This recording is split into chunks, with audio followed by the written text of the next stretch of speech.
निकालाचा आशय हा आश्चर्यजनक नाही. हे होणारच होतं.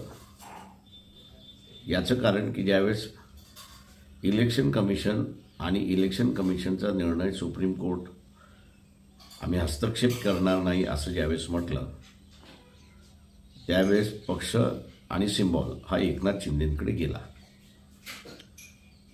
आत्ता जे राहिलं होतं ते फक्त शिल्लक जे आहे तेच राहिलं होतं.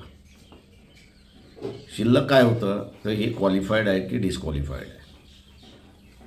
एकदा पक्ष कुठला खरा आणि कुठला खोटा हा निर्णय दिल्यानंतर डिस्क्वालिफिकेशनचा अर्थ हा इन्फ्रक्च्युअस होतो कायद्याच्या भाषेमध्ये. आणि म्हणून निर्णयाने आश्चर्य नाही त्या सगळ्या ह्याच्यामध्ये. परंतु आमचे मित्र शिवसेना उद्धव गट यांच्या परिस्थितीशी आम्ही आज जरा सिम्पथाईज करतो, त्यांना धीर देतो.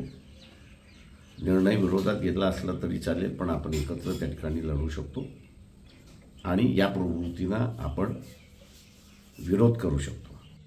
या निर्णयाचं गमक 500 + 1000 असं आहे.